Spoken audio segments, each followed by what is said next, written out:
你好，欢迎过来今天的 Becoming Rehearsal。我们今天其实是做一个彩排 ，like we're doing a rehearsal today。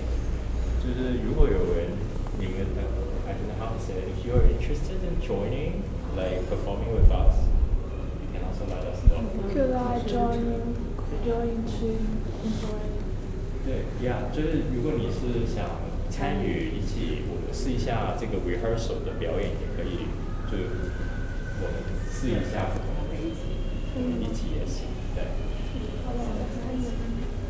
可以。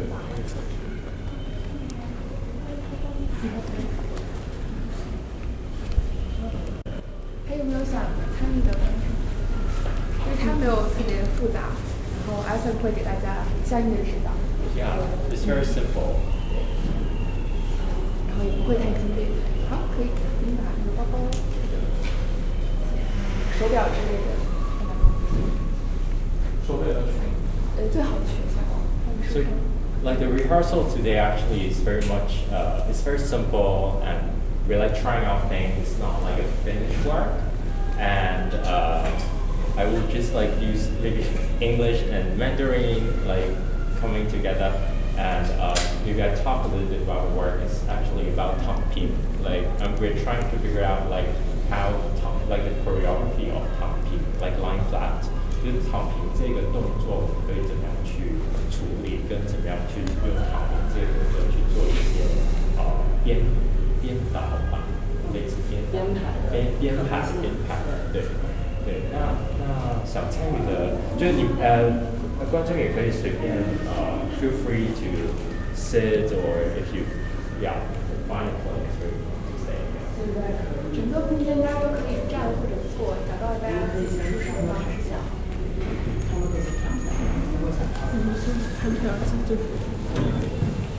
如果你们随便找个地方，然后先躺下，然后在整个排练的过程中，那个 SS 他会给我们引导，就是告诉我们该做什么，然后也会有其他的演员一起。比如说可以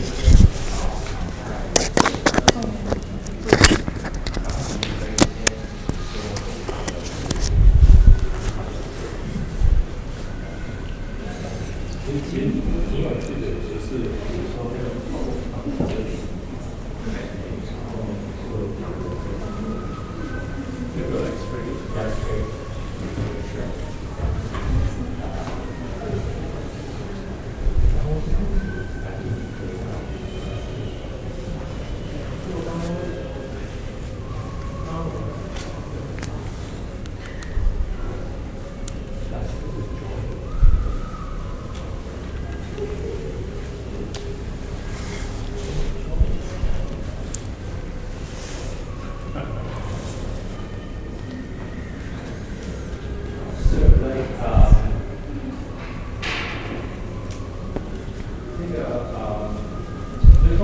今天是排练嘛，就是如果通常表演的时候就会有一些 Q， 然后那个 Q 可能就是有时候是声音，或者是有一个 performer 他会出来这样的，然后大家就会一起出来。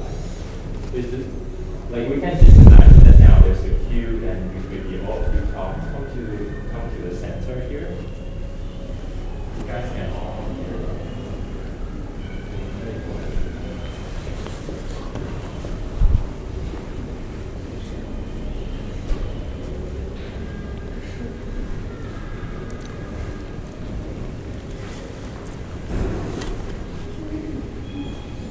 So we are trying out like this choreography of like lying down, lying flat. There's one thing that I want to try out is like, and feel free to come here. Like trying out is like how we help each other to lie down and in the form of a circle. 所以就是一个圈这样子，我们就一个人去帮另外一个人去躺下来。One thing is very important now also like now we're just trying out rehearsing and if you don't want to do certain things or like if you don't feel comfortable with doing anything then just do it 就是说如果有什么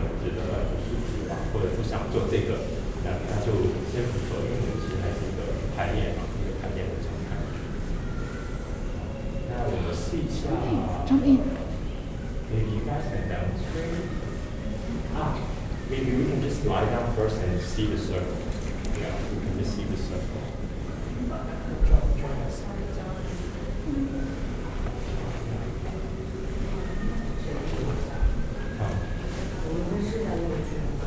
如果试一下那个圈。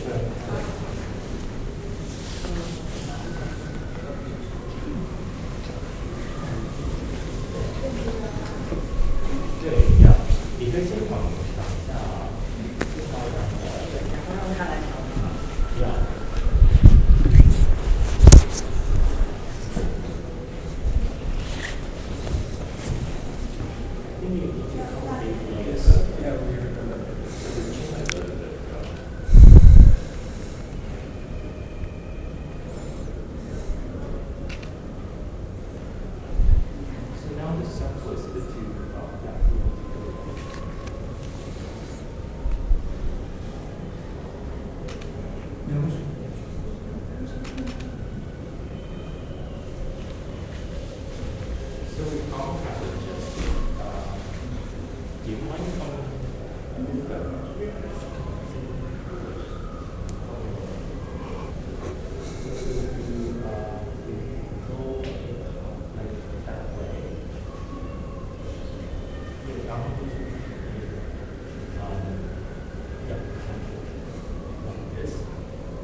So that would be more like more or less the circle, that kind of the circle that we're working on.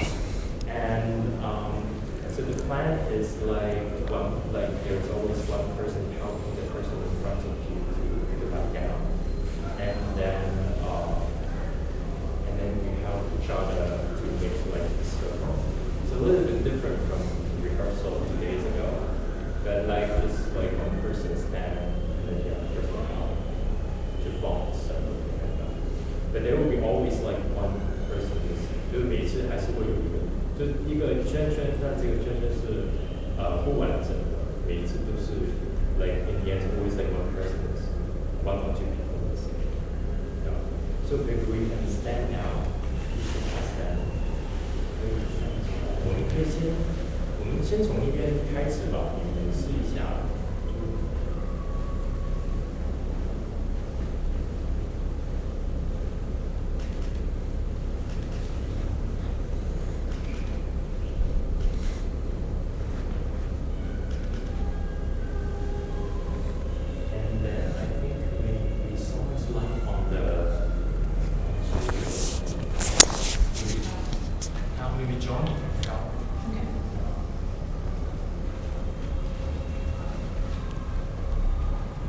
But then, in a way, yeah, like it has to lie.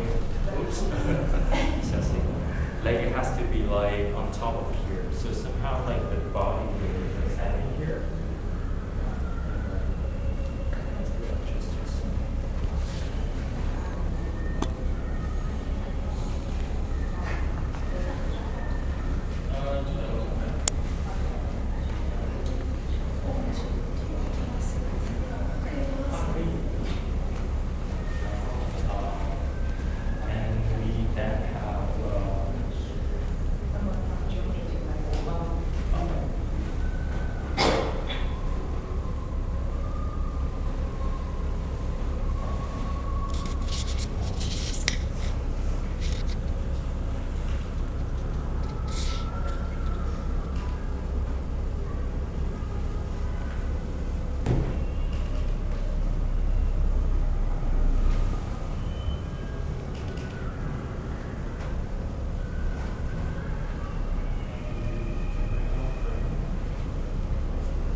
part we're good. Like so, like in the performance, it's actually will be like what I will be working on is also the speed and how precise it is. Like also like it will be taking turn and always there's one missing for circle. So thank you. You can stand here and try the next part. You can try the next part now. We can also maybe try here see this thing. For the lifting, yeah. For the lifting, the next part. You can still lift you up. So this part is very, we will lift you up a little bit, and then we will sneak another person underneath her, and we can line her first. I think maybe here is.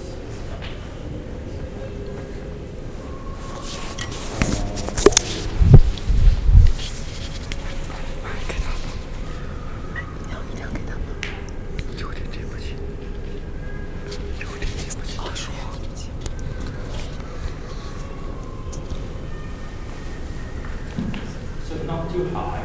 Yeah, now it's very high. So you can use your, use here as a,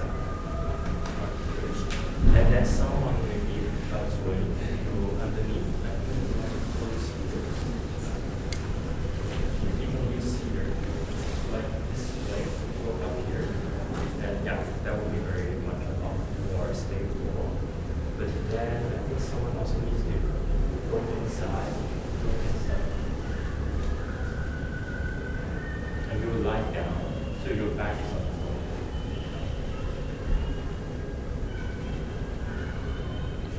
So,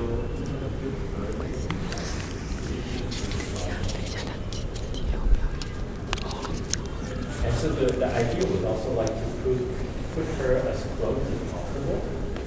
As close as possible.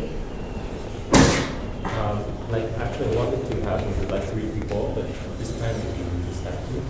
And then Chuwen can leave the space. He can slide out.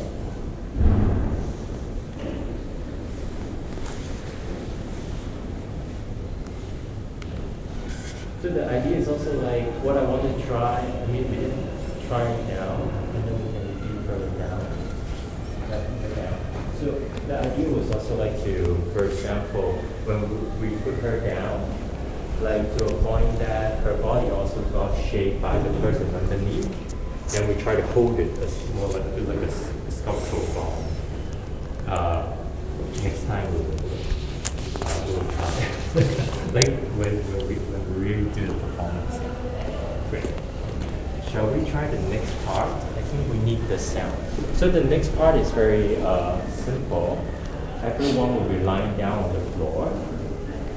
But this would need to be a little bit careful, not that we hit anyone. Maybe we can do it for the people who have already rehearsed 2 days ago, and then the rest of you can just have a look first, and then when you know how it works, then you can also start. So basically, what we did is that we will be lying down and following the beat.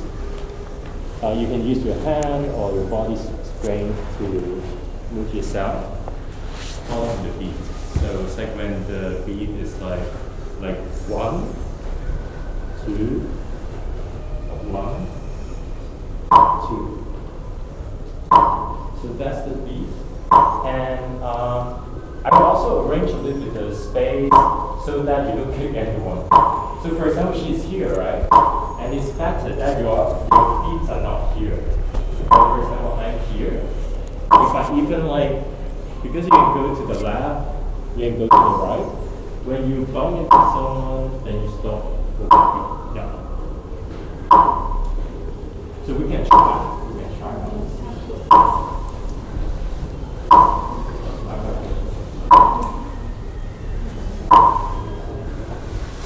This could also like to use the hand. Yeah, like so it's a little more.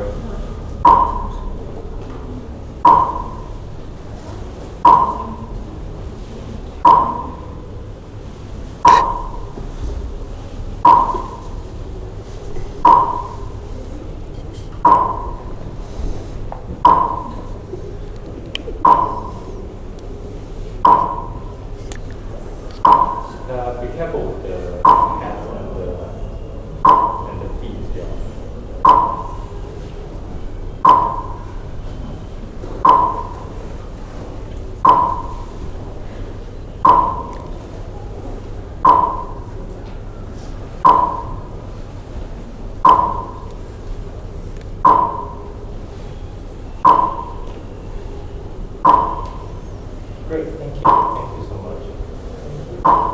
So, with this part, definitely we will, like if we work more, we will like the line, how we form the line, and also all this like encountering and how to stop, and like this, like how we work on those, and also like to work on more like the details. Probably we will just like flip and follow more the beat, like when it goes here, then we are like flipping, but then it's always like 1, 2, 1, 2, flip, then flip, flip. So it's like a very simple that will work. Yeah, and then that will be the last part that we will do. Is also very simple, and I also encourage if any audience would like to join us, feel free to join us. So it's like we try to help someone to fall and lie flat on the floor with like quite a few people supporting, so this person can fall very slowly. We can just try out and demonstrate, and then you can see. Yeah. Who wants to fall? So like basically just like help them at the back, like we can all come here, like a few more people and support them in the back here, and someone to the right. And the idea is like to make it very slow.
Sure, yeah.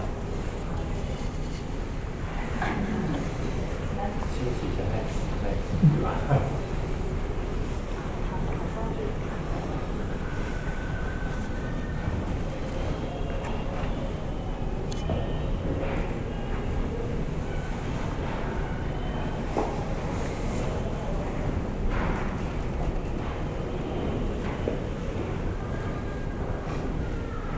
有人想吃吗？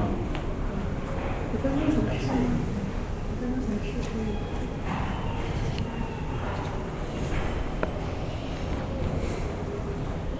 风水。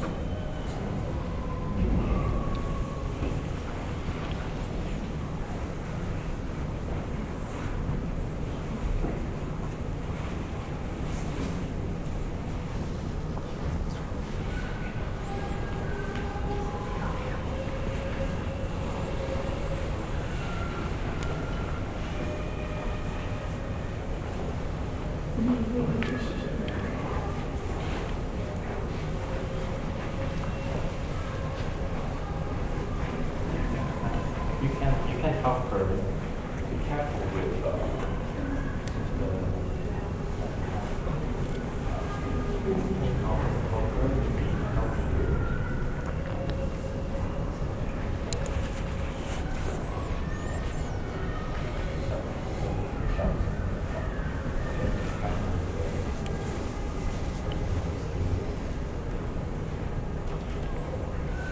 always be aware of who's behind you.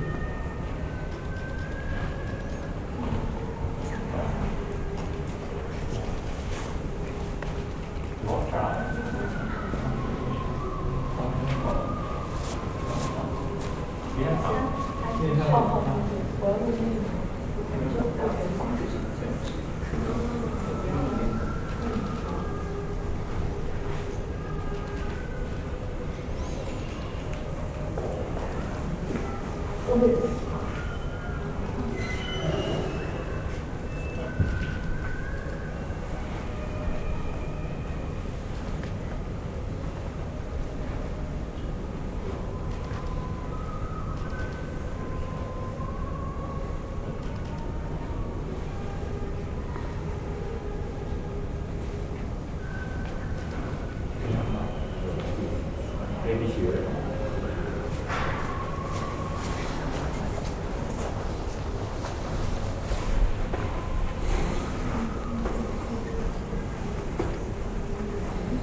Oops. Oh, 正电, 静电. How do you say that? Wait, hello? Testing.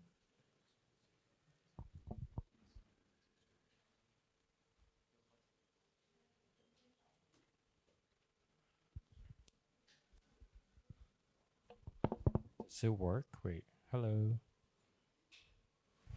So thank you so much again for coming here and also for the rehearsal, the participation. So this program is within a bigger program called Becoming Rehearsals. Yeah, I think, yeah. So like that's the reason why that we are working very much on like how to rehearse and how like so sharing with you and how this works. What you have seen just now is an unfinished work. It's more like a work that I'm still developing, and I think we have also like translation devices here. 需要翻译耳机有那边 yeah yeah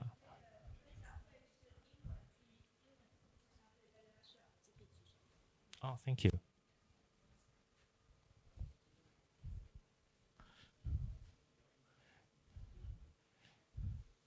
Yeah, I will be using English. 我会用英文因为有很多字我不会读，就比较困难一点的，所以我会用英文去讲。如果你需要翻译的话，我也可以问我，看我会不会翻。Oh, thank you. Thank you so much. Oh, great. So I hope you find a comfortable play space just to enjoy, and I could start now, right? So my name is Isaac Chong Wai. I'm an artist working between Berlin and Hong Kong. Thank you so much for coming, and very happy to share with you some of my works today. And as what you have seen just now, we were working on this choreography of Ping, like lying flat, which is a very interesting word that like started in 2020, and thinking about how Ping as a mean or as a movement to or as a response to our current world, like what sometimes also like a feeling like what can we do, and how Ping or like lying flat could also become like most of the time is being perceived as something counterproductive, but what would be this like what would Ping do when looking into our society, and like especially young generation feeling powerless when confronting with different situations. So so what you have seen is like collectively we were trying to slow it down, or while like flipping, following a rhythm, there's also certain kinds of like kind of like how do we produce this this movement of lying flat, or how do we do it together, and why does it become like how does it become like a collective phenomena, like as we know, let's say on internet, Ping is a very famous word. It's quite in a way some people also find very funny, and but everyone somehow share this feeling of Ping. So that's like what you have seen, and how we rehearse together. And again, it's not a finished work, so that was very much like how the process of like working on this piece. And I don't know when I will finish this piece, but we'll see. So that was very much, I'm very happy to have the chance to share it with you. And thank you all the performers and audience who join, also performers and artists actually like they also like they're in this project. They will also have their own performances like in the upcoming weeks and next year as well. So I think by the end of the presentation, we will know more about like the next programs. So I do many different things, and today I think I'll just share a little bit of like what I do and recently, and see how it goes. And later we can also open it up and to have like if you have any questions. So I've been working a lot on the movement of falling. So in 2015, when I was in Berlin, someone attacked me, and also like using like racist assaults, and he used a glass bottle to hit my head, and I fell down on the street.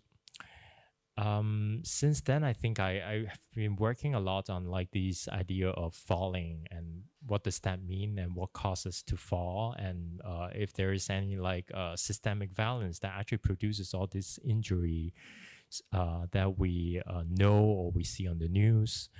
And so currently I exhibited in Venice in the biennial that I show a work called Falling Reversely. The whole idea is like I was gathering people from different parts of Asia, and we come together to perform falling, but also like how to reverse this movement of falling.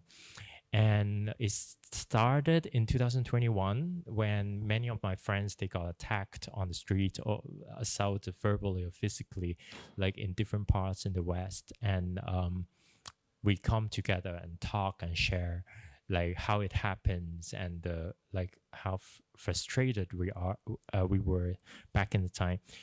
And not only about the pandemic during that time, but also like of course there were this anti-Chinese sentiment in the West. There were also like very much like anti-Asian violence going on, and capture also by the CCTV. So what we did actually, we were looking into the movements and what happens in the incidents, in all these like violence incidents. We studied those footages together, and we reenacted but slow it down, because like falling often happens very fast and very like it's just like a few seconds. Most of the time you can't even capture it. And what we did was to slow it down by helping each other. As you also saw that, like let's say if we fall by ourselves, we fall very fast. But as what you saw like during the rehearsal, that if someone is trying to lie down flat, but like with the help of each other, also we can slow down the time. So maybe we can go to the video. Yeah.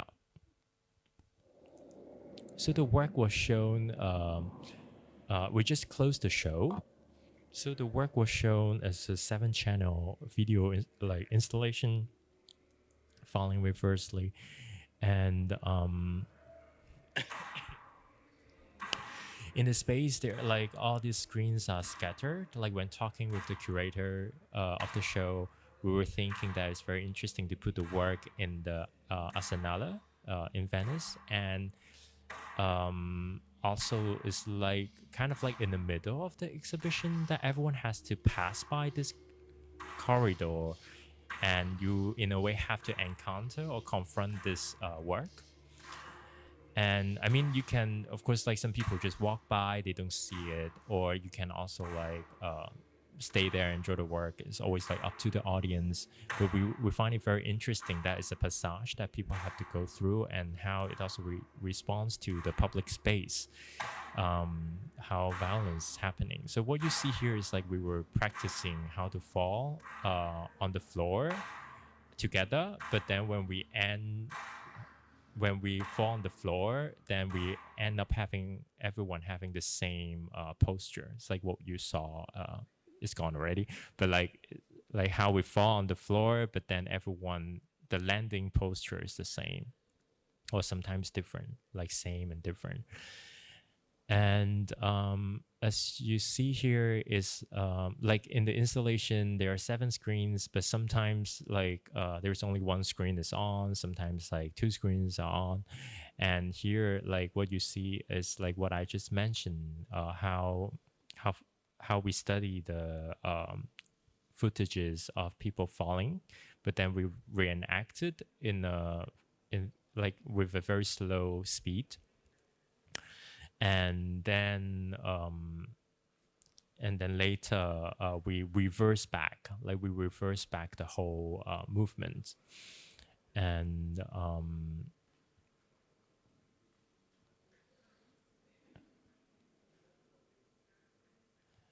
in this part is always silence, like you see we're walking back here. And then the next part is like the performer is performing being attacked while trying to reverse back the attack. In this part, you always see like 2 people, and one is performing being attacked. The other person at the back is observing the person in the front and trying to soften the kind of like simplify or soften the movement.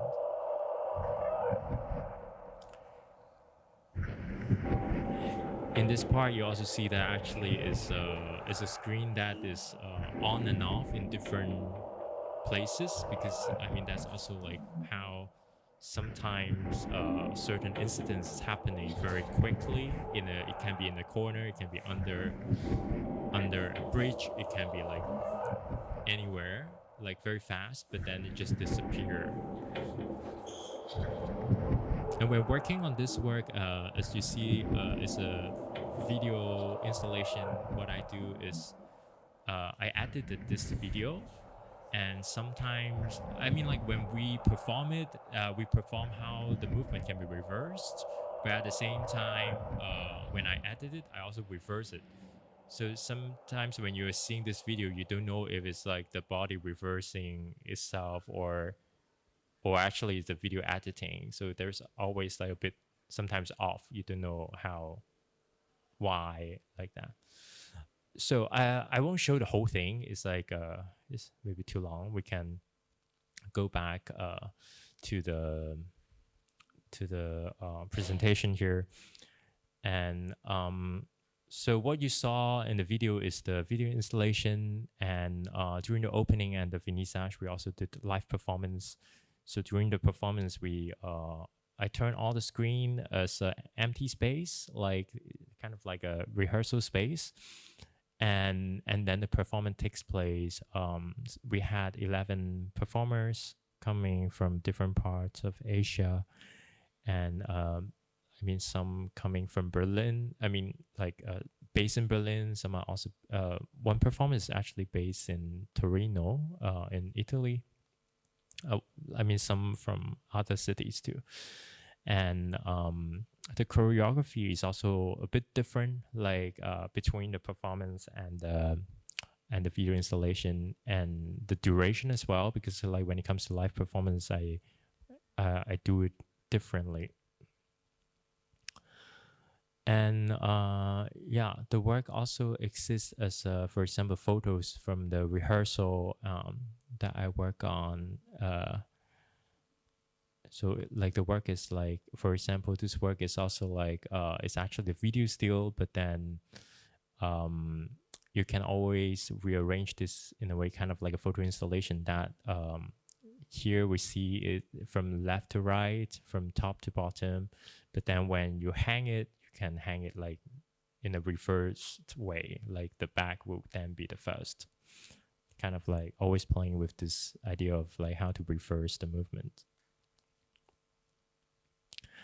And then there's also like recently I've worked on the, or I mean not recently I've opened it, but like I've been preparing this show also for a long time.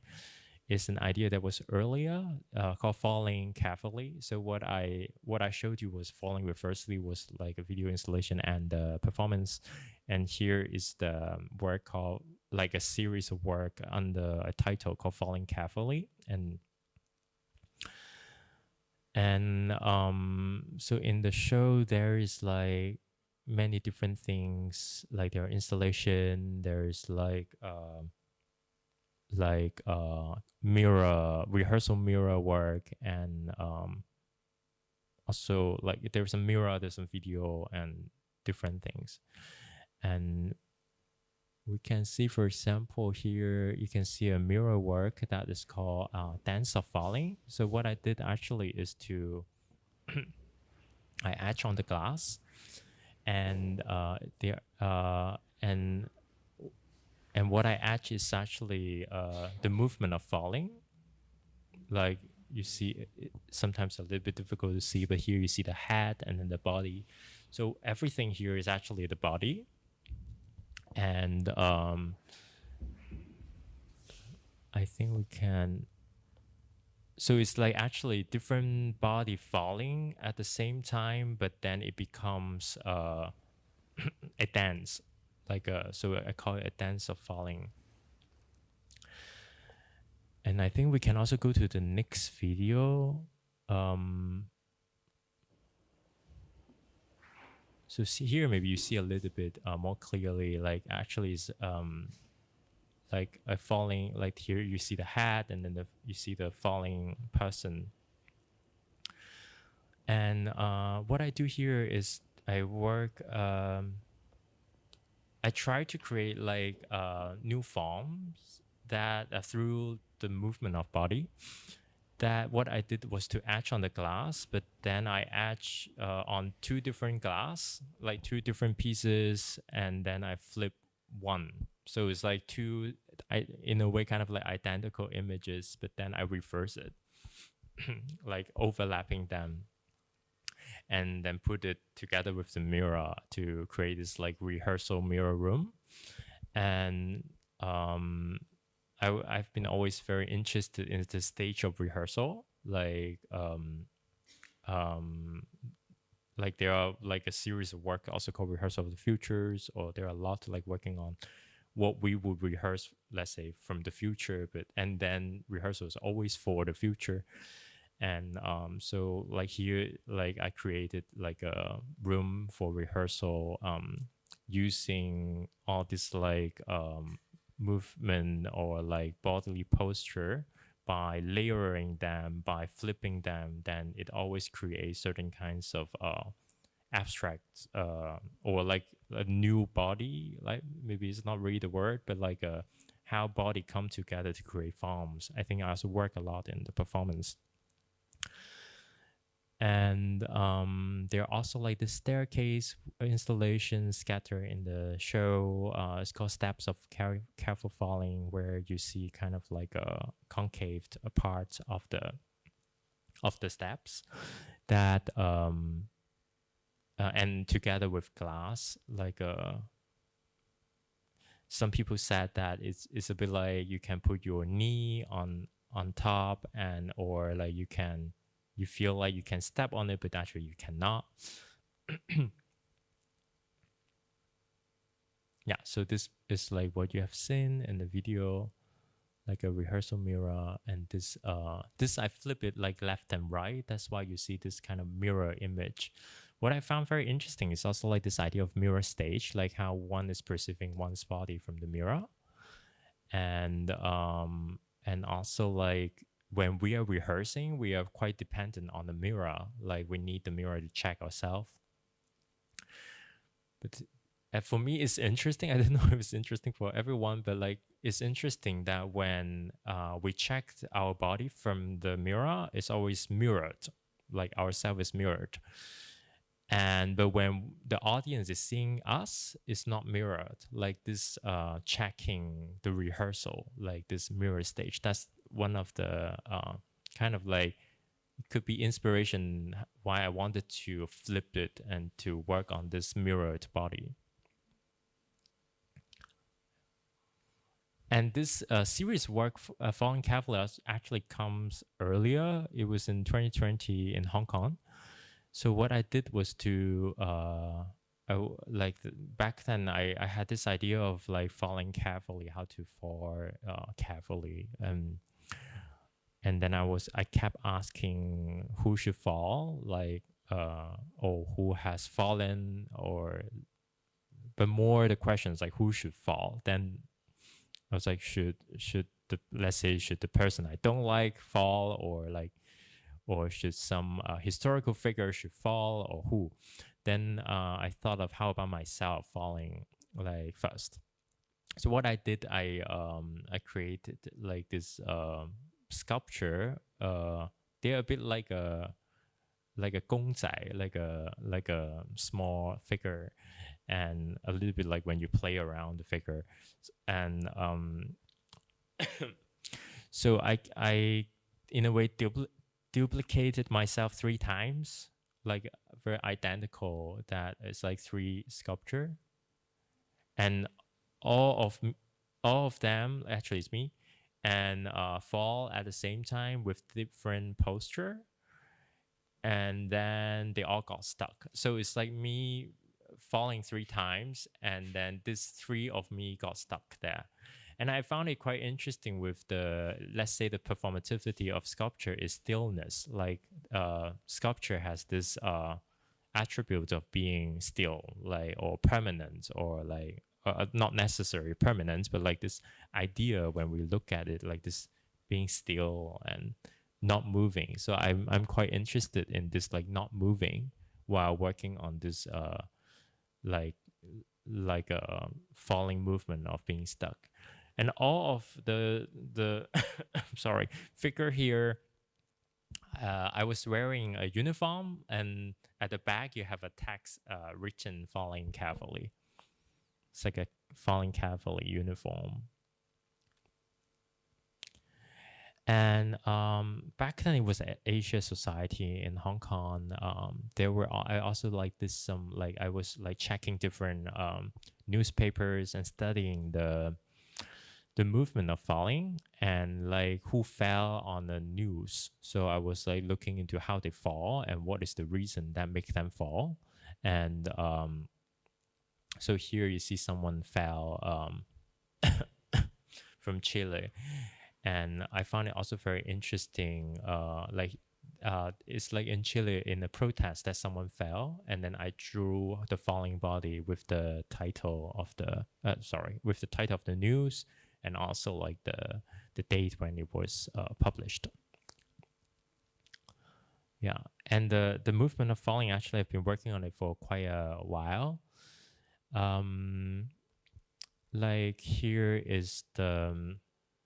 In actually is eight years ago. It's in 2016.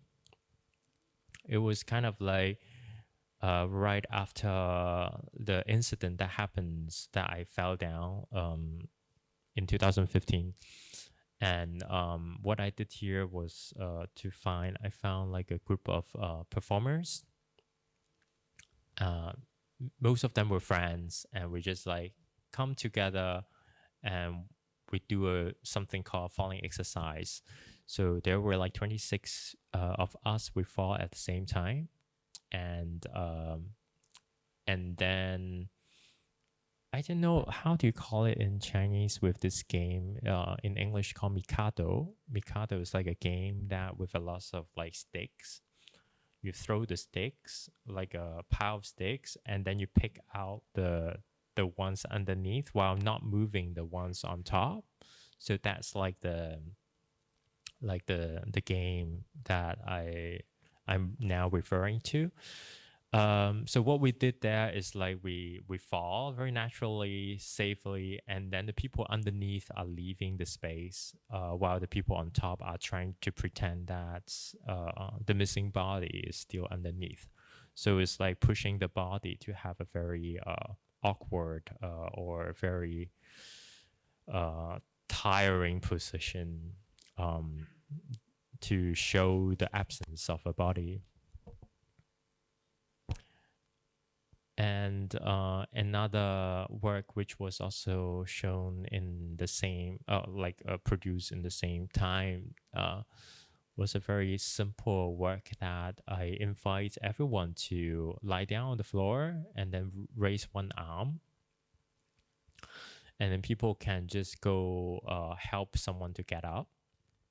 while everyone has also like a quota, like they can only, let's say, help 3 people or 5 people. And once everyone runs out of these quotas, then you see the image that we're seeing now, that everyone's lying down on the floor. What I was interested in was very much on this idea of helping. What does that mean to help? Or what is this, sometimes I call it like ideological movements or gesture that we're so familiar. When we see like a gesture like this, we think someone needs help. And so it's like, what does that mean when you help them? Or like, what does that mean when we exercise or rehearse this movement of helping each other? Is it needed? Or like, so that's like what I was interested in, looking into the politics of help. And this is actually the incidents that I share in 2015 in Berlin. Here's also a work called Self-Portrait, the day when I was beaten up by a stranger with a glass bottle. And so it was like, I got, like, the whole story is like I fell, and then people, like, someone hit me with a glass bottle, then I fell, and people came and helped me, and they were like, are you okay? Do you need to call an ambulance? What happened? And so back then I couldn't hear, and I, like, one side of my face was totally numb. So I was like, maybe you call the ambulance. Just want to do a checkup and see if everything is fine. So they called an ambulance, and I went on the ambulance, and then the person in the ambulance was asking me, have you called the police? And I was in Berlin. I said, no, I didn't call the police, because I mean, like, if I call the police, I don't think anyone will catch anyone. I don't think they will be able to do it. And then the person, or I don't know if it's a nurse, or just told me that if you don't call the police, we're gonna charge you for the ambulance. Then I'm like, I don't want to pay for an ambulance.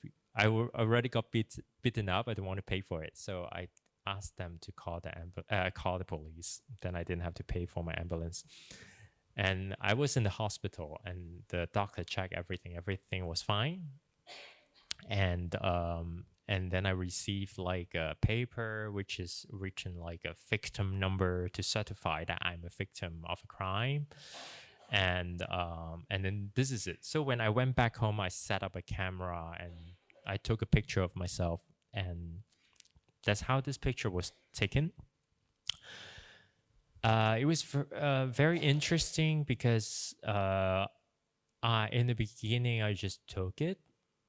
But once I developed it, like to print it out, it was already like 4 years after the incidents in 2019. I print that out, and I saw that there actually a smiley face here. Can I do this? I can do it. You see here? There's actually a smiley face. Yeah. So that was like quite interesting. Like when I first saw this picture, it was very much like a bruise. It's a bruise from the glass bottle. But then later I saw a smiley face from here. And so I found this very interesting photo. It's kind of like how the world is in a way bringing you, or this contingencies bring you like a smiley face. And so like that's like lots of works that have been working on falling, like the movement of falling, or like in a way how it started. And then I think I also have like a bigger series of work which I have been working on the idea of mourning, like the performativity of sorrow, or like how it works in public, like the public emotions. And I think we can see a video here. It's called Uncontrollable Tears.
thank you. We can go back to the slide. So it's like a longer video is a double channel video work that I was working with different performers trying to figure it out, like if we can, like trying to figure it out, like tears, actually just like looking into tears, like there are, for example, what you saw partially with this like two screens, someone is like crying. Actually, one is with tears and one is without tears. So I think we also work on what exactly does that mean when it comes to acting, like acting without the tears and comparing it to acting, or like actually someone's really crying and with tears. So then it's like always questioning if it's something that we can control when we cry or not. And yeah, very much also like, I mean, it's also like connecting to I found it very interesting that we would never know in the end, like how crying is connected to our emotion. When we say it's a fake crying, but then does that mean that there is no emotion involved? So that's what I wanted to look into. And so what we did was like like I call it real, but it's difficult to say what exactly is real crying. We really cry, but at the same time we act like we're crying, or like we're crying with artificial tears, like eye drop, like that. And I also use the material here is like a necklace, like the chain, the cable chain. And I found it also very interesting with the shape of this chain, that like the circle is a bit like drawing different shape of the tears while tracking it like one by one, how the drawing, like how the tears going down. So it was actually shown in 2022. I showed it in Istanbul, and there, like in the show, like with this crying work, there is also one mirror here. Is written, "If we keep crying, we will go blind."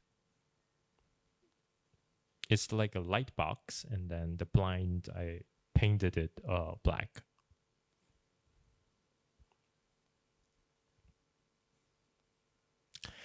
And I would talk a little bit about this work. And so this work is called The Mothers, Die Mütter in German. And the whole work actually was developed by an invitation. So I was invited to work on a collection in Germany, Institute for Foreign Relations. So they own a collection and travel all these artworks to different parts of the world. And then I got to know one work by Kate Colvitz. Kate Colvitz also back then has I found it very interesting, because like when I look into Kate Colvitz's work, I found also a connection between her and Lu Xun. And so she's very famous with her sculpture, her drawing, her wood print work. And do I have her works here? I think I don't. No, I don't have her works here. And so I had the chance to see one of the works, like for real. It's called Die Mütter, the Mothers. So what she did is wood prints that you can see a group of mothers. They are hugging together and protecting the children during the war. So a small biography from of Käthe Kollwitz. She's a very important German expressionist artist, and she during the First World War, her son went to the war, and she also encouraged her son, supported her son to go to the war during the First World War. And unfortunately, her son passed away during the First World War. And since then, she has been working a lot on the topic of mourning, and she has been doing a lot of works, including sculpture, for example, Pieta sculpture, like creating the sculpture of mother with her dad's son. And later, I will also share with you some other works that is connected to Kate Colvitts. And so that was very much of a starting point that I had the chance to explore like some works of different artists, and I was very drawn to her work, like a very simple but beautiful wood print of her. And what I wanted to do is to then create a choreography of this hugging and also mourning. So what I did, I invited a group of singers and performers in Berlin, and we were, in a way, we didn't really like reenact it, but kind of like referencing this work. I created this way of like hugging together, and then we are singing different songs in different languages. I also work with Dagmar Aina. Here she is, like on the right, the older lady. She has been working with mourners in Munich for over 10 years. So what she did is to use music. She sings with she sings with people who are mourning, or like she's trying to find a way to help them to express their feelings. So now I think we can listen to some songs, like there are different languages.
my pain.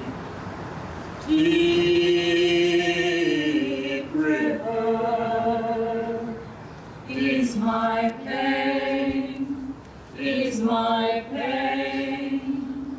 Deep river is my pain, is my pain. Deep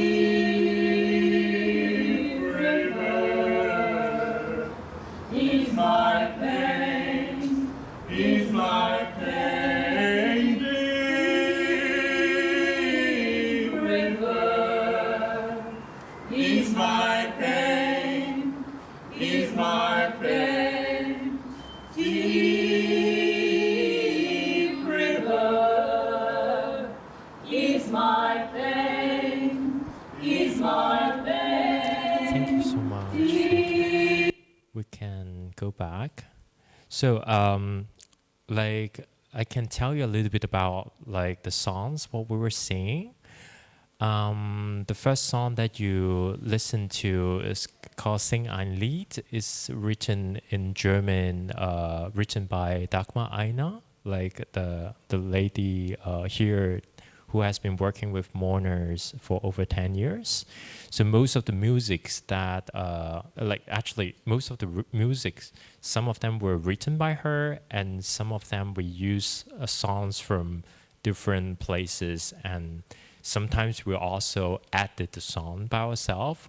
What we did is always trying to find maybe one line or two lines that are very simple, that is very easy to sing along with different people. And the reason why we wanted to do it is also like we wanted to have something simple that people can join, not like something difficult that you need to perform. So that's also one of the reasons why when I work with the group of singers here, actually some of them are professional singers. Some of them are not, like not having like much experience in singing, but they can sing the pitch right. And Sing ein Lied is a song about, it's a song sung by a mother, and she's singing to her kid who is buried underneath the earth between her thighs. So, and then how she's also singing it with power when remembering her dead child. And then the second song is written in Sanskrit. It's more about like the Sanskrit already exists, more looking into like the peaceful mind when coming together. And then Deep River, as you recognize this in English, is actually African American funeral songs that is very common to be sung in America. And it was also proposed by one of our performer. Like I was asking them like if they would have any songs that they would like to contribute into this performance. And when we discussed about the song Deep River, it has also a very strong Christian connotations, or like when it comes to the lyrics there. So then we actually adapted the song and changed the lyrics. Instead of talking about the Jordan River, we add like new lyrics to it. There are also like lullaby, so it's okay if you're like listening to it and falling asleep, which is very normal. There is also like this repetition, or like we were singing a lullaby. It's like how you are singing to a child, but while also like how you sing when someone passed away. And yeah, so this is pretty much like the performance and the like the video work. And when I show this video, it's very nice that you see the screen now is like the front and the back. You can see it as if like there is really this like group of people turning the whole time. When I show this work, currently I'm showing it in Bangkok, and we have like two screens, like two projections, front and back, and like two different video, as if like we're constantly turning like from the front, and you can see someone from the back like that. And yeah, so this is very much the work the Mutter, the mothers.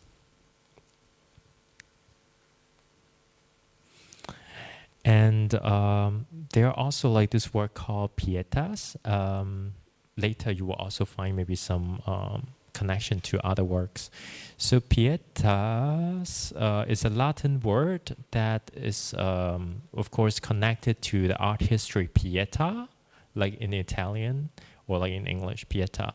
Like whenever talking about pieta, what one would imagine is a mother who is mourning and maybe crying for Jesus. So this is very much having like a Christian idea, in a way also like, I could say also like appropriated, like the Christian kind of appropriated this word and then take it into like, kind of like for themselves. But if you look into the Latin word pietas with the S, like this word actually more referring to compassion itself, not necessarily has to have a religious connotation. So what I did there was I invited two performers that I work with, and they were in a way reenacting the move, like the posture of pieta, like from art history, from sculpture, from painting. And so they are like performing like the mourning person and the dead person. So one is performing the mourning person, one is performing the dead person. And in this performance, it's very minimal performance about crying, that the dead person is crying in this performance. So like what I was interested to ask is like, what if the dead person is crying instead of the living people? And but then it swap. Like in the performance, it's quite challenging for the performers too, because like, for example, here now she's crying, she's performing as a dead person, while Nobu here, he's performing as the mourning person. But then they switch. Then Nobu is crying as the dead person, and then Sari there is performing on the left. She's performing as the mourning person, but not crying. So this crying person is always switching. Yeah, so like here you see like a bigger series of working on the performativity of sorrow and mourning. And the next series of work actually is called Breath Marks, which will also like connect to some of the other works that you have seen. In this series of Breath Marks, I think I would just go through it, maybe from here. So it started with a work called Neue Wache. In English, it's called The New Guard. And it was in 2015. I was working at the Maxim Gorki Theater, which is a theater located close to this place called the New Guard, the Neue Wache in German. And what you see here is actually a window that is looking into the memorial called Neue Wache. And I won't talk about like the whole history of Neue Wache, is very long, but to put it like a more optimized version is like, this memorial is remembering the victims of different wars. And but in Germany, there are different political time in history that the victims, let's say before the Second World War, is different than the victims after the Second World War. It's like always they are remembering different victims. So the victimhood, or who is the victim, is always changing. And in this case, for this memorial. So what I did there, I was working at Maxim Gorki Theater as like, we were preparing an exhibition as the artists. So all the artists are staying at the gallery to just like watch the work. And it was winter, very cold outside. And I just like sit next to the window. And, it's in a way kind of like automatic that you want to breathe onto the window to leave a trace or leave a mark. leave it and then it disappears. Like you breathe it on the window, you make a breath mark and then it disappears. And what I then recognize is that, oh, I'm actually like the breath mark that I left here is blurring the image of the Neue Wache, like blurring like the image of the memorial. So then I develop a work to blur the image of this memorial. And so what I did is to breathe from left to right, from top to bottom, a little bit like the order of reading. And then slowly the breath mark is covering the whole image of the Neue Wache. And normally when you breathe, as I mentioned, that then the breath is like going away. But I was using video editing so that the breath marks that I have left there stays there. So it's like a video editing that I make the breath mark stay. In the very end, I blur the whole image of Neue Wache. So what I found also interesting, as I mentioned, about this victimhood or who is the victim is always very blurry, while like we often also use architecture or sculpture, something cold, something affirmative, something that you build to remember the missing people or the people that we don't know. And then I questioned also, where is the human warmth in it? Where is the breath in it? Where is our participation when it comes to remembering the people who suffered during the wars, while having this very blurry identity that we don't know who they are or how they are summarized by the political time as well. And so this is very much of like a beginning of the series of breath marks. And later I turn it into like photographic works and glass sculpture. So this is actually like different breath marks I photographed, and I put them together to depict an image of a crying girl from Hong Kong. It was a very interesting news in Hong Kong that the Queen, I mean, it's not interesting, sorry, but I mean like that news is interesting, but what causes this news is not interesting. So Queen Elizabeth passed away from the UK, and then it was, I mean, Hong Kong has a colonial history. That there was one very young girl crying on this in front of the British Council, and she was crying like very, very excessively, as if like she's doing a performance.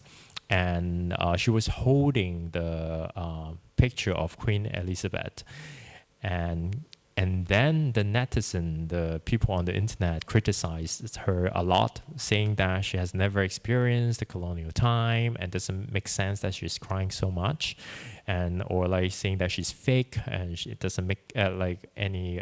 Anyway, just everyone, not everyone, but many people don't agree with what she does in public space, while like not finding a legitimized reasons to explain why she's doing it.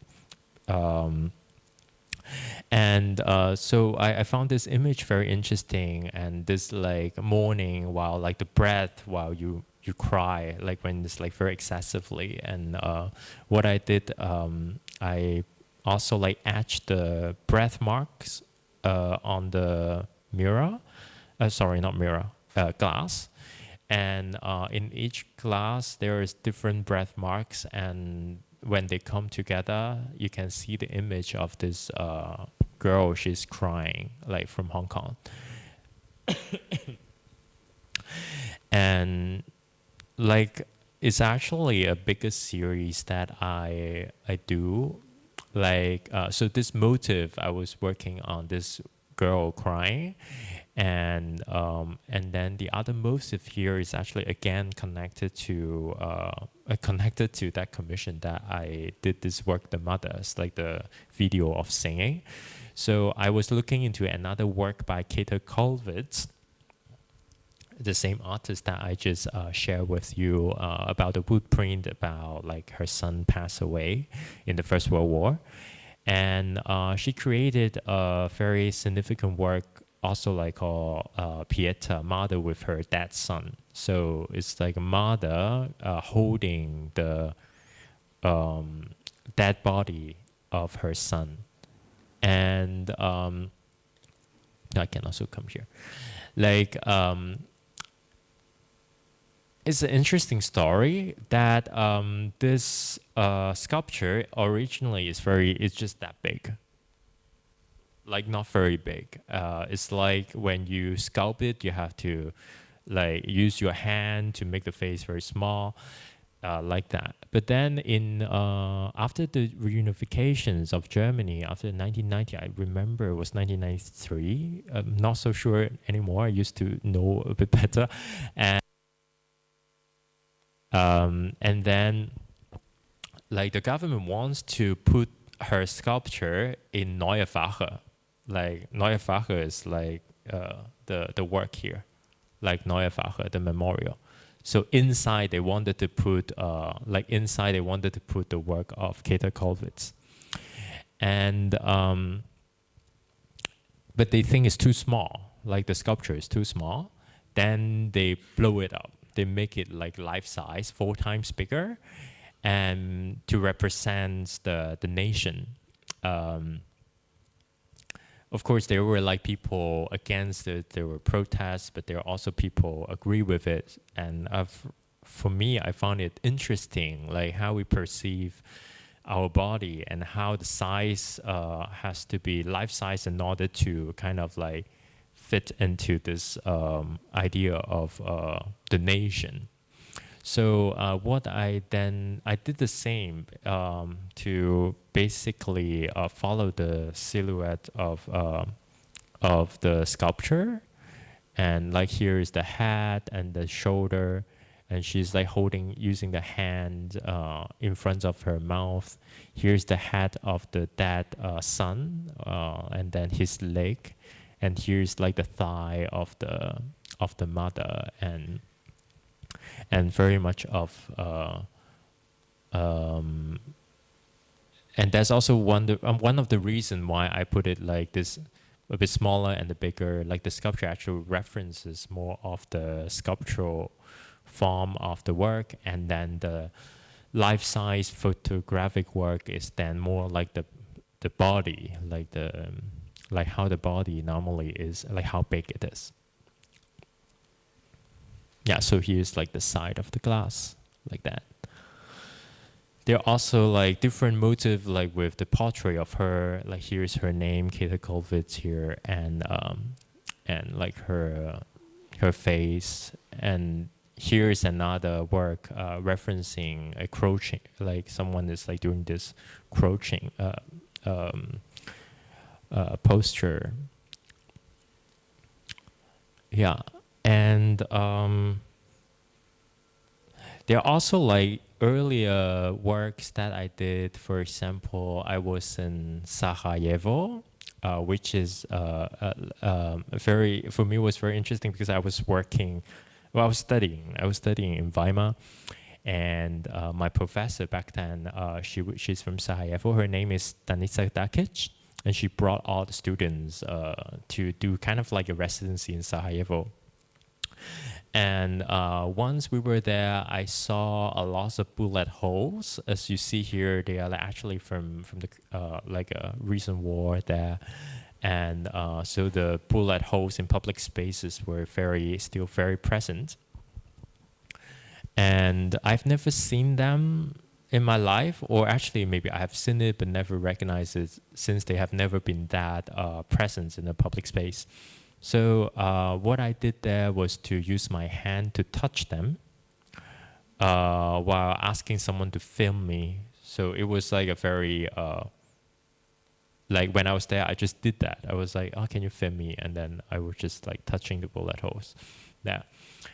And later I turned it into a video work that I turned down the sound, from like the sound of the city, from loud to silence. So I call it the silent wall. Always like from one footage you can hear the sound of the city, but slowly when you're seeing me covering the or touching the bullet holes, then the sound is gone. And in this work, I also find it very special talking to the locals. For example, they said that back in the time, the soldiers were given a quota to shoot every day. Like every day they have to shoot a certain amount as a job. And but then some soldier, they don't want to shoot people. So what they do is to shoot the wall until the quota is fulfilled. So when we are looking into, let's say, a wall full of bullet holes, we don't know if someone got killed there or actually is a soldier who doesn't want to kill. That's the reason why we get a lot of holes on the wall. And of course, as one is digging more into the history and or having the testimonies from the people who have experienced it or have witnessed that, then we would know more in details. But it was also very interesting that back in the time we were talking with a historian who share all these stories to us, and while also local told us that they don't see these bullet holes anymore because it's very much like present to them, like in their everyday life. And so here it was in 2014, 2014. And I also like later turned the work into an installation. And it's a glass sculpture. I always find it a bit difficult to explain it, but I would just talk a little bit about it. It's basically what I did is here is a glass sculpture. So what I did actually, I went to it was in Berlin, but I went to like the bullet holes, and well, maybe I don't use this red thing. It's a bit weird. Like the bullet holes, I went there, and then I use I casted the hole, and I have like the positive form, and the form is turned into a glass. So it's like transforming the missing space of a bullet hole into a glass sculpture. And when I show it, as you see there, I put the glass sculpture on top of a mirror. And then on top of the glass sculpture, there is a glass plate here. It's tilted, and on this glass plate, you can see a GPS number where the bullet holes was located. So what I found very interesting, I think I also look a lot into the performativity of materials. Like glass actually is from sand. And also for wall, I don't know if all the walls, but most of the wall, when they're broken, at some point they become sand as well. So it's a little bit like a transformation of the material, and making it transparent. Another line that I found very interesting, or like kind of, how can I say it? Is that the thickness of a glass, when the glass is thicker, then it's safer, it's like more secure, it's not so easy to break. But then when the glass is so thin, you can break it very easily. In this case, in this work, when the glass is thicker, which actually means that the fire was stronger, because the gun was more powerful, that's why it leaves deeper bullet holes on the wall. That's also one of the reasons why when it's being casted as a glass, then this glass is very safe, very thick. And so there is a bit of this translation or weird translation between the violence and security or fragility as well.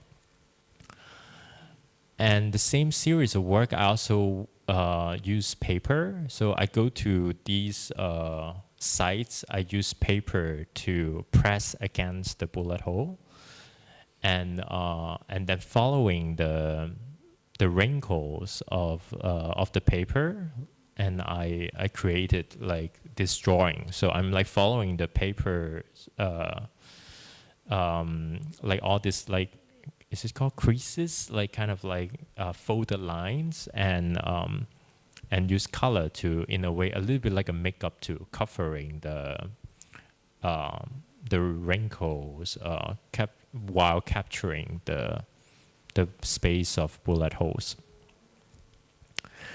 There are also like other works that connected more to like this is actually another commission work by a museum, and they invited me to look into the work of Joseph Beuys. And Joseph Beuys created one work which is called 7,000 Oaks. It's one of his most famous work presented at Documenta.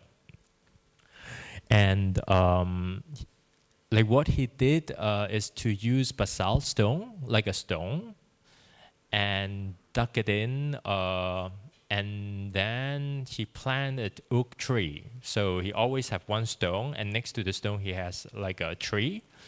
So his idea back in the time with the post-war period is very much about growing, like how the economy can grow, how we can work together so that we can restore what we have lost. And so he was looking into this ever-growing tree while the stone is acting as a monument of the tree. So it's like comparing these two materials and saying one is not moving, not changing its shape or height, while tree is always like getting like higher and higher. And what I did there was to not only looking into this, I'm more like the opposite, not like this ever growing idea, but the opposite, like actually our body is shrinking, like how our body actually shrinks, how our body actually decompose. Of course, we often, when we look into the society, it's always about we grow. There will be always growing. We grow older, we get better, and we progress. This modern idea, but then sometimes I think we also forget about the degrowth, and which is not only about the body, but it's like how we look into this body politics while reflecting it onto our society or how our world is running, or even the economy. And what I did there was very simple. I basically just stand next to the stone. And this stone is interesting. We found it from the museum, but it doesn't belong to Joseph Beuys. And we actually worked very hard. Like behind this stone, actually we built a structure to make this stone stand from the ground, because normally it's very, very heavy. We need to use a crate, like to hold it up, and like normally it cannot just stand like this. So it's actually standing on the floor, on the ground. So behind we have some like structure to make it stand, and I adjust my height so that we have the same height. And with different stones, there are like different height, and slowly you see that I adjust my height so that like it looks like it's degrowth, or like it's shrinking. Like so, the work is called The End of Growth, and I think slowly we can also. I will just skip. There are like so many works. I think at the very end, I want to talk about this work. The last work that I want to share with you is it was a site-specific work that I did in Sicily, in Italy. It's called Shanghai. So as I mentioned to you in this performance in 2016 that I did called Falling Exercise, where the group of people falling together like a game with Mikado. This game of like a lots of like sticks falling, and then you pick the ones underneath. So here is actually a game called Mikado in English, but in Italian they call it Shanghai. Shanghai, they call it Shanghai. And so there's a lots of like this cultural misunderstanding or cultural interpretation or loss in translation, that there's imagination from Italy, let's say, about China, about Shanghai, probably also connected to the trading routes back in the time. And I created like the Mikado game, the Shanghai game, but then with a giant, like a more gigantic version of it, and using the local stone. They are actually made of lava stone, like the game is made of lava stone. And one of the reasons that I blew it up that big, it was because when I do this site-specific work, I write also stories about the work. And while putting the story together with the local myth, so locally there is the Cyclops that has been producing spears like for the wars. So their job is to produce a lot of weapons. And so that's very much like, it's a longer story, but like their job is to produce weapons. And but then like I continue writing the story. I said that okay, like the Cyclops used to do that, but then since like we don't have any demand for making any weapons anymore, we don't need any spears nowadays. But there are lots of tourists going to Castiglione, the Sicilia, which is this village in Sicily. And then they, instead of that, they produce this game to show how knowledgeable they are about the global world, about the culture. And whilst from time to time they play this game with the people there.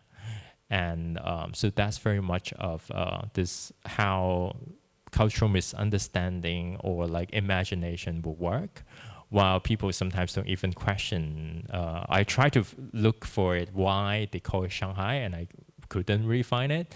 And even Mikado, like the word Mikado actually means the emperor of Japan. So that's very much of like the work that the works that I want to share with you today. And maybe we can open it to the floor and see if anyone has any questions. Feel free to ask. 好，谢谢 Isaac。 Thank you so much. 大家如果有问题的话可以举手，然后如果没有的话，现在有20秒的时间给大家想一想自己的问题是什么。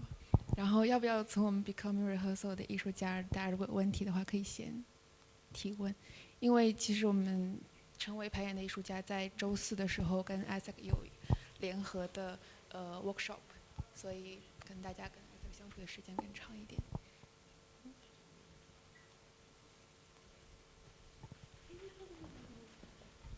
Hi, Isaac. Thank you for your talk. I was curious about your use of glass and mirror, because that's quite a prominent material that I see. Specifically mirror, because you mentioned like it has to do with rehearsal and like this mirror image. And I'm wondering if there's, more to it, basically. Like, I thank you so much for the question. I actually have been working with glass or mirror for quite a long time.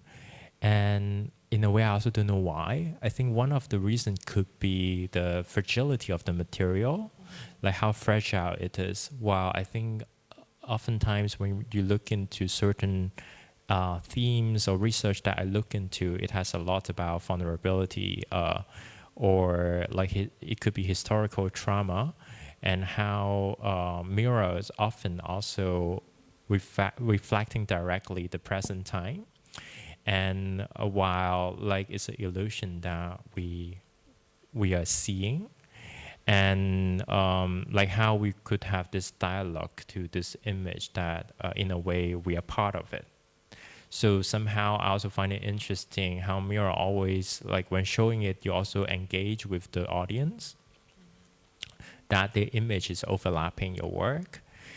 And also I mentioned a little bit about like mirror stage. It's like when do we recognize our body or ourself. Like how do we see ourselves? Like from what age? Like when we were a kid looking into the mirror, then we recognize that like we are there. Or like certain animals also have this mirror stage, and that's also one of the things that I'm very much interested in. And I would also say that like there are like I don't know why, but I actually want to also develop more works which are maybe directly connected to performance as well as glass and mirror. I actually did some, which is not shown here, but more like a performance underneath the glass, like a very heavy glass that while people are singing underneath the glass. And so I would say it has a lot to do with the like this vulnerable attributes of the material. Yeah, I feel like there's a sense of danger and violence also with working with the glass material, but the way that, at least with your etchings, it creates a very soft feeling, but like thinking about the process of making it, it's also very like dangerous in a way. So yeah, super nice. Yeah, it's very much also like when it breaks, it's actually a very difficult material to work. Whenever I'm showing glass, I'm like, I'm not doing glass anymore. like mirrors too, like you always have to clean it, and it's like it's never clean. And but then yeah, it was a very good point like that you pointed out about this violence, like how it can easily become something that could be harmful. While so it also shows something about the potential of danger. It's also interesting with this transparency too. It's transparent but then dangerous. So of course I think one could, like many artists work with glass, and I think everyone can have a different angle to it. And there I think yeah, it's more like this feeling, or like when you touch it, when you see it, when it reflects your image. That's always, I think, one of the reasons why I got into it. Yeah. Thank you. Thank you so much.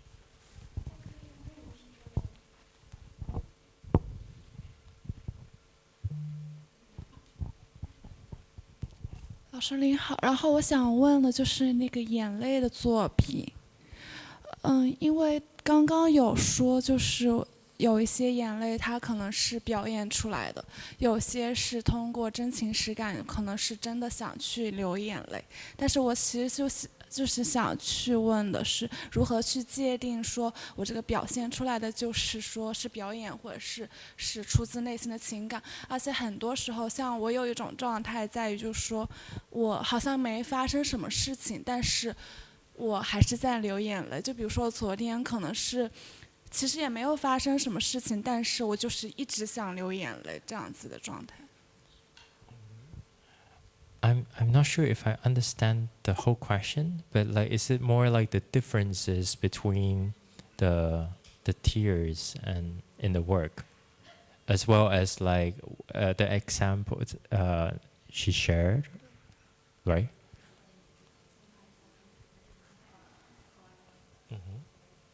Ah.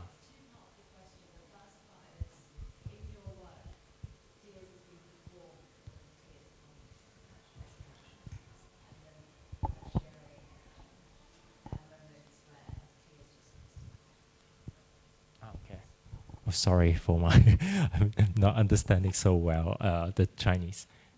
Oh, thank you. Oh, that's great. Thank you. Thank you for the translation.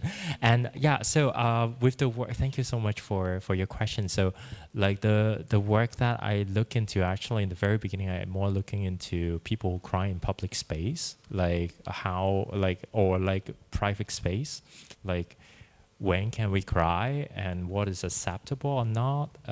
Is it okay to cry outside? There is also like gender as well. Like is it okay for a man to cry in public or private, or like all these kind of questions about public, private as well as gender. And then I also look into also like this idea of how crying or emotion could spread or trigger. Like when we see something, sometimes we cry, or when we see a movie, sometimes we cry, or when someone is crying, then we start to cry too. And then I look into more like this collective or contagious, like why it is contagious. And then in the video, I think what I wanted to work on is this ambiguous space. It's a bit like what you share. We don't know in the end. It's like, I want to cry, but then I don't know why. Like there, you see that people are crying with artificial tears, or some are actually like real tears that they're like crying. We just see the performance, but we actually don't know what is inside us or what we really feel. And that's also something that is very precious as well, that like is something that we can never know. And some examples that I had was more about like public funerals, like when let's say when a leader passed away, or like let's say I also mentioned about Queen Elizabeth in my presentation.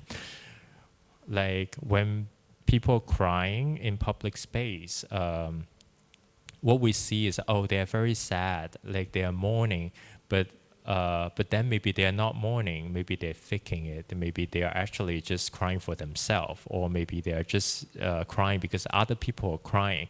So like that's like a line that I wanted to explore about this space that we can never touch. Like it's exactly like what you said, you're crying, when people see you, then they're like, oh, you're so sad, but actually you're not sad. Or someone crying actually is because their eyes are so dry. And so there are like always different like how we perceive this performance, while also a space that we can never know. Or sometimes I also question the person who cry if they really know exactly what they're crying to. So there is like different steps that I work together with, like some performance acting experience, some not really, to compare. But while then that's also one of the reasons why I call it controllable, uncontrollable. It's like, if you start crying, can you how much you can control of crying more or not? Yeah. So that's the very much of the work. Yeah. Thank you for the question and the sharing. Hi. Thanks. The works are really impressive. My question is regarding the first one, actually. Like, and it's not about the work itself. I think it's super impressive how you just like get inspired a lot by just one incident. But I was just wondering, because I also live in Europe and in a city that is way more homogeneous than Berlin. You know, like I face a lot of racism as well, like more the hidden ones. You know, because Europe people are really reserved. I just wonder, did you get any like feedback from either fellow artists or like the audience that just regarding the work, what do they feel about it? What things they got brought up when they see your work? I am very curious about that. Thank you for sharing. Also, the question is, as you said, like when it's like a small. I was in Weimar. It's worse. Like it's a very small town. Then most of the time, these are the places where you get even more. I would say most of the time it's verbal, but then it's also gendered. Like for example, some of my friends like who are females or queer, they also get attacked more often, and like physically, or like some push them or kick them. And like as for the audience, or maybe I just go back very quickly. We have a nice overview. And for the audience, I think it was interesting. Like actually, quite a lot of people cry during the performance when we do this performance. Like it was a very intense performance that we're falling constantly. And then also like when we perform live, it's also very close. Like it's different from like a stage. Like when you perform on a stage, there's always like a safe distance between the audience and the performers. But there it's like we're right next to the people. Then they see how we fall and how we try to reverse it back. And yeah, so some people told me that it's a bit too much. Then they left the space because like they were crying too much. But some people also like there are also audience just walk by, and maybe don't want to see it, then walk away. But that also reflects very much on the reality that we are experiencing every day. That definitely people just walk away. There are also like people who really engage with it and got connected to it. Then they want to do something about it. And in the end, it's always like I think here the work is trying to share this collective response to the systemic racism and to voice it out its existence. But to say that this is actually not a ghost, it exists. And some people would still like not understanding it or not. But I believe that by showing it constantly or like repeatedly, like an exercise,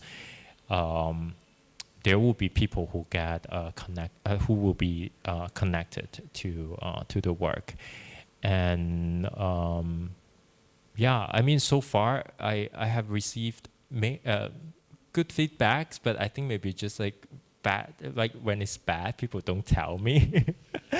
But like I receive like when I say good feedback, it's like they can feel the work, and yeah. Thank you. It's a very touching work. Thank you. Thank you so much. 谢谢大家。或许是我们最后一个问题，因为时间关系。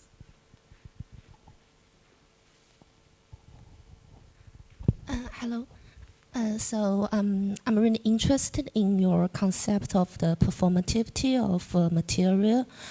I was wondering how you deal with the new material when you like feel your concept accord to that material. For example, when you deal with glass, the first time you select this material, do you work with like glass experts, or you start to experiment with like glass crafting process or stuff? Yes, I'm curious about this production side of the work.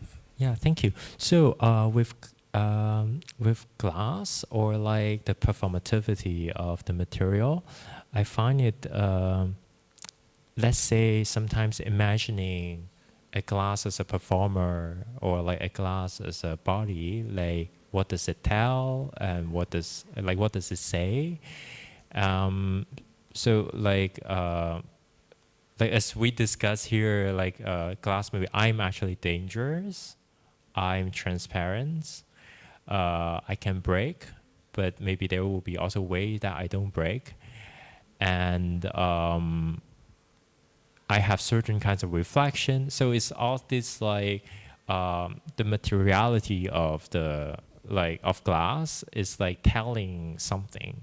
So that is like for me the performativity, because in a way it's like how we also perceive like glass, like this material. There are often certain connotations that we would impose on it, no matter it's because of its physics, or it could be also because of a cultural understanding of it, or like it could also be a personal understanding experience with certain materials. So when it comes to performativity, I think I'm more looking into that, like what does it say and what does it do?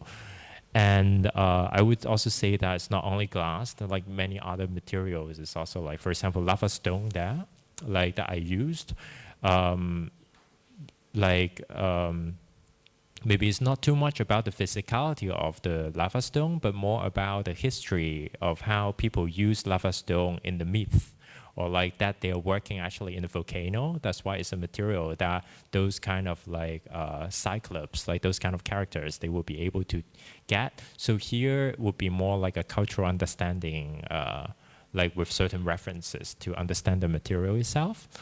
And with the production, I do both. So like with the etching work, I did it myself. Like I basically look into the image that I want to etch and then try it out, and sometimes it works, sometimes it doesn't, then you have to redo it, and then but there I also work with like professional glass maker, like because I don't have a clean like a clean that I can burn the glass in the studio, so I also then will work with people who have that, then we can use it to produce those glass pieces. And I'm definitely not a glass master, like, but then I also enjoy learning how to do it, or like sometimes being able to do it myself. But there are also parts when I don't know, then I work with like other craftsmanship, or like people who are professional or having the professional tools for that. Yeah.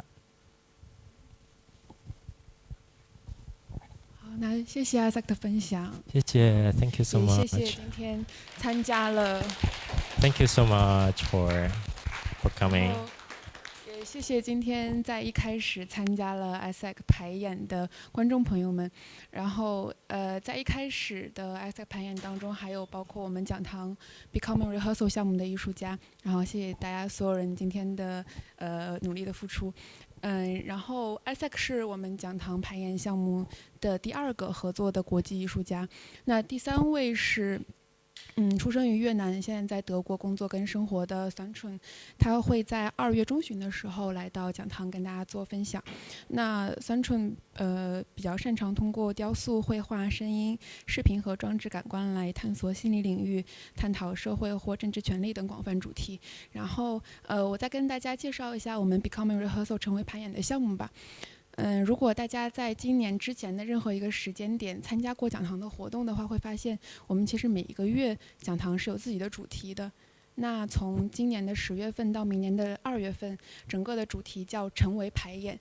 那我们这个讲堂的空间会给到上海在地的艺术家，然后让他们自己利用这个空间排练、演出、发生讨论，然后一起聚集。那在10月份的公开招募当中，我们有4组艺术家成为了我们的一起排演的艺术家。那第一位是我们的 Ella 谢爱兰。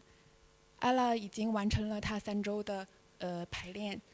那在这3周期间，她有拍摄一个短片，然后目前也在剪辑工作当中。2月份的时候会跟大家见面，希望是这样。然后1月11号的时候，她有一个自己的表演 ，Looking Rich, Feeling Good。然后 Ella 可以。这个在1月11号跟大家见面，Ella 可以简短的为大家介绍一下自己的表演。对，就是希望大家可以来看看我这个表演叫 Looking Rich, Feeling Good， 是我这一年就是做的一个 project， 它是英文的，但是 它有一些 vocal performance，movement performance and storytelling， 然后会利用这个空间的theatrical space， 希望可以来看看。好，谢谢了。那我们第2组艺术家叫Niaowu艺术小组，他们此刻正在讲堂进行他们的排练。那在12月27号的晚上，会为大家呈现在陆地游泳这个肢体剧场的项目。那Niaowu艺术小组是非常擅长跟空间里面的材料跟物品发生关联的。那我也请林鸟或者妮来通过2-3句话来给大家介绍一下你们的表演。大家好，我们是Niaowu艺术小组，其实是3位成员，然后我是妮，然后鸟还有一土，一个没有到场的另外一个伙伴。然后最近12月份基本上是我们在跟这个空间进行一些在这个空间里面做一个肢体剧场的排练。然后27号晚上会有我们的演出，如果大家有时间可以来看。然后这个肢体剧场我们也是希望在这个项目里面去探索一些肢体作为一个媒介，作为一个身体在场性和我们整个空间和剧场的一个关联。名字叫在陆地游泳，公众号里面可以看到。好，谢谢。谢谢。然后下面第3组和第4组的艺术家，他们现在正在招募跟他们一起合作的演员，然后还有参与的观众，所以大家如果有兴趣的话，要认真听下面的2个部分。那我们第3组艺术家会在鸟屋艺术小组结束之后来进行他们的排演。那艺术家的名字叫王楚文跟叶文楚，他们聚焦的话题叫慢性疼痛。慢性疼痛指的是为期12周以上的身体疼痛。那其实慢痛患者他们的处境在一个不太容易，无论怎么样都不太容易被共情的状态之下，我们怎么样继续讨论，我们最终能获得什么样的结果？那楚文跟文楚会给大家呈现慢性疼痛剧场，这个在12月28号的下午，我们在当周会发布具体的招募信息，然后也请他们现在在招募与他们一起合作的表演的艺术家，然后希望楚文来稍微介绍一下。我们的这个项目是一个跨度比较长的项目，然后也借由这次排演的机会，会去做关于这个话题的拓展的讨论和可能性。然后这个项目会有3个部分组成，一个是行为艺术表演的部分，然后还有一个是论坛剧场的部分，然后还有一个是那个 panel discussion。然后我们目前比较就是正在招募的是关于论坛剧场的演员，然后同时也希望对于这个话题感兴趣的人，不论是作为演员还是作为观众，都可以在论坛剧场的时候来到那个讲堂，然后它会是一个比较多需要跟观众互动的剧场。然后报名的方式是在我们美术馆的公众号上推文里面，楚文有他们的邮箱，大家可以发送自己的消息给他们。然后在楚文跟文楚之后是潘颖达，潘颖达在明年的1月13号之后会进入到讲堂，跟他的艺术家伙伴们给大家带来非常丰富的工作坊跟表演。那潘颖达本人自己会主持的工作坊叫足球剧场，他会把一个足球训练搬到我们的讲堂里面来，但不是用脚踢球，是用我们的想法。然后还有其他的他的朋友们会带来类似于角色扮演的游戏，还有舞动疗愈的工作坊。潘颖达在，然后请潘颖达给大家介绍一下。对，我的那个驻地会在1月13号到1月20号这7天里面，然后每一天从下午2点一直到晚上可能9点都会有工作坊或者活动。然后那篇招募我给的东西可能有点抽象，所以导致现在还没有人报名，所以欢迎大家来。甚至有一个朋友找我说你的东西太抽象了，我想参加鸟屋的，就是这样。然后对，刚刚再补充一点，就是会有舞动疗愈的，然后有他自己的个人表演，也有人做那个巴西柔术的，对。然后我的这个驻地可能会跟就是参与，或者说我这个名字叫上场，跟上场会有关系。然后是一种我觉得是回应现在有很强的这种暴力倾向的世界的一个方式来探讨这件事情。对，谢谢。然后大家如果想参与其中的任何的工作坊或者表演，都可以邮件联系潘颖达，那个邮件都在我们同一篇推文里面，大家会找到。那以上可能是今天跟大家呈现的所有的内容。那谢谢今天大家下午的陪伴，谢谢艾萨克带来，其实我觉得很动人的一次分享。然后我们下次再见。好，谢谢大家。